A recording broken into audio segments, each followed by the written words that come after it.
প্রাক্তন জাতীয় নির্বাচক সম্বরণ বন্দ্যোপাধ্যায় আমাদের সঙ্গে টেলিফোন লাইনে রয়েছেন এই মুহূর্তে। সম্বরণ দা, এবারের এই বিশ্বকাপে একেবারে শুরু থেকে অপরাজিত ছিল, সেমিফাইনাল পর্যন্ত অপরাজিত ছিল ভারতীয় দল এবং শেষ পর্যন্ত আজকে সাউথ আফ্রিকাকে কোথাও টিম ইন্ডিয়ার কাছে পরাজিত হতে হলো।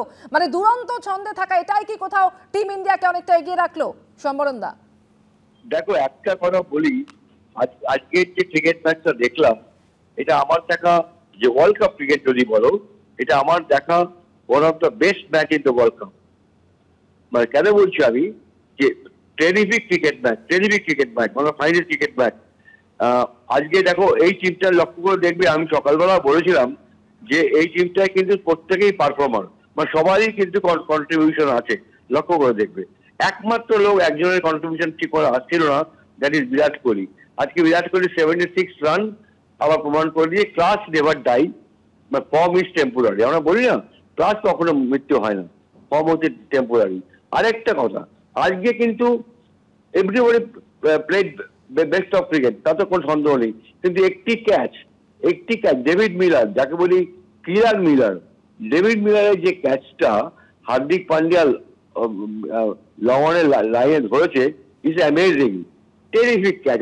ওইটা অর্ধেক প্লেয়ার ক্যাচটা যেতে পারবে না, অর্ধেক প্লেয়ার মানে ওই পর্যন্ত পৌঁছতে পারবে না। যেভাবে ক্যাচটাকে ধরেছেন সূর্যা যাদব, বলটাকে ধরে প্রায় ডিসব্যালেন্স হয়ে প্রায় ওর, আমি লক্ষ্য করছিলাম ওর বাঁ পাটা প্রায় রোপে লেগে যাচ্ছিল। ও বাঁ পাটা না লাগে যে বলটা ছুড়ে গিয়ে আবার বলে ব্যাক করলো ক্যাচটা কমপ্লিট করার জন্য। It's amazing. ওই ক্যাচটা কিন্তু ম্যাচ ঘুরিয়েছে।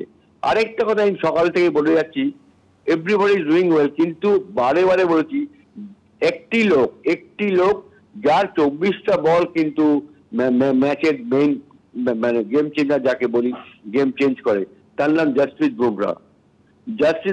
সেকেন্ড স্পেলে এসে যখন একে বোল্ড করলো জেনসনকে, তারপরেও কিন্তু ওই ওভারে 3 না 4 রান দিয়েছে। ওইখান থেকে কিন্তু খেলাটা সাউথ আফ্রিকা আসতে পারেনি, কারণ কেশব মহারাজ ও ঠিক করতে পারছিল না। এবং লাস্ট ওভারটা হার্দিক পান্ডিয়া ঠিক লাইনে বল করেছে। এবং আমি বলবো প্লাস এবং এভরিবডি প্লেড ওয়েল। আমি একটা প্লেয়ারের নাম বলবো, যারা যে হয়তো রবীন্দ্র জাদেজার ছায়াতে অনেকদিন যাবত উঠতে পারেনি, ভেরি স্মার্ট ক্রিকেট যে খেলেছে, তার নাম অক্ষর প্যাটেল, যে খুব স্মার্ট ক্রিকেট খেলেছে। যখন অক্ষর প্যাটেল হচ্ছে ইন্ডিয়ান টিমের স্টেপনি, যে কোনো স্টেপনি থাকে না, যখন যেখানে নামায় কাজ করে দেয় অক্ষর প্যাটেল তাই। It's a team game and wonderful performance by Indian cricket team. অনেক ধন্যবাদ সম্বরণ দা।